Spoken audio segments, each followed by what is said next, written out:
राजनीति से संन्यास लेंगे शरद पवार।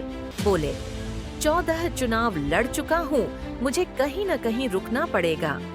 किसी ने मुझसे कहा कि रोटी सही समय पर पलटनी चाहिए। मैं भविष्य में कोई चुनाव नहीं लड़ूंगा। महाराष्ट्र में विधानसभा चुनाव को लेकर चुनावी सरगर्मियां जोरों पर हैं।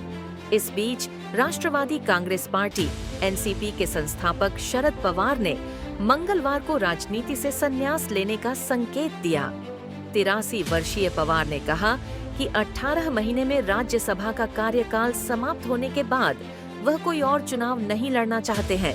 इसलिए महाराष्ट्र विधानसभा चुनाव के बाद शरद पवार के रिटायरमेंट की अटकलें लगाई जा रही हैं। लोकसभा लढणार नाही, कसलीच निवडणूक लढणार नाही और किती निवडणुका करायच्या। आतापर्यंत मी 14 निवडणुका केल्या आणि तुम्ही असले लोक एकदाही घरी पाठवलं नाही, दरवेळी निवडूनच देताय। संबंधित खबरें।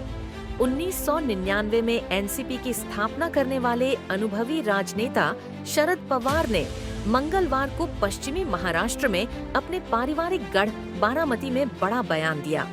बारामती में 20 नवंबर को उनके पोते युगेंद्र पवार और भतीजे अजित पवार के बीच सीधा मुकाबला होगा।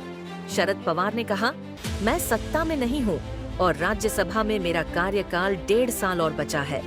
उसके बाद मैं भविष्य में कोई चुनाव नहीं लड़ूंगा, मुझे कहीं न कहीं रुकना पड़ेगा। इस दौरान शरद पवार ने बारामती के मतदाताओं को उन्हें 14 बार सांसद और विधायक बनाने के लिए धन्यवाद भी कहा।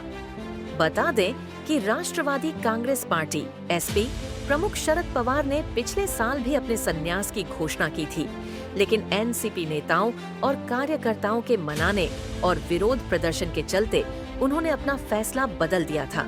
पिछले साल लिया रिटायरमेंट तो मची खलबली। 2 मई 2023 को शरद पवार ने मुंबई के यशवंतराव चव्हाण सेंटर में अपनी आत्मकथा के संशोधित संस्करण के विमोचन के दौरान एनसीपी का अध्यक्ष पद छोड़ने का ऐलान किया था। इस दौरान वहां पवार की पत्नी प्रतिभा पवार, बेटी सुप्रिया सुले और भतीजे अजित पवार भी उपस्थित थे।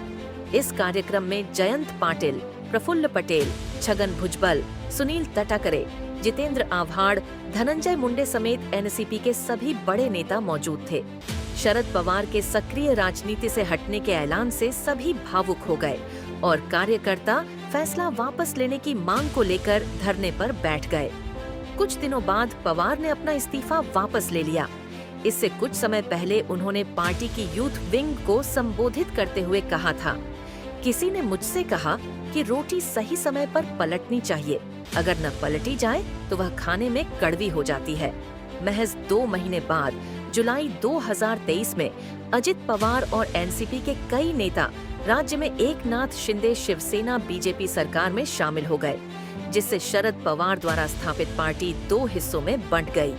एनसीपी प्रमुख अजित पवार 20 नवंबर को होने वाले राज्य विधानसभा चुनाव में पुणे जिले की बारामती विधानसभा सीट से किस्मत आजमा रहे हैं। अजित का मुकाबला उनके भतीजे और शरद चंद्र पवार उम्मीदवार युगेंद्र पवार से है। युगेंद्र ने 28 अक्टूबर को जब इस सीट से अपना नामांकन पत्र दाखिल किया तो शरद पवार और उनकी सांसद बेटी सुप्रिया सुले उनके साथ थे। सुले बारामती सीट से सांसद हैं। वह शरद पवार की बेटी और अजित की चचेरी बहन है। अजित पवार बारामती से 5 बार विधायक रहे हैं, लेकिन इससे पहले उनकी हर जीत में उन्हें अपने चाचा शरद पवार का समर्थन प्राप्त था। पवार परिवार के पारंपरिक गढ़ बारामती में हाल के लोकसभा चुनाव में अजित पवार की पत्नी सुनेत्रा पवार और उनकी ननद सुप्रिया सुले के बीच रोमांचक मुकाबला देखने को मिला। हालांकि सुनेत्रा की हार हुई,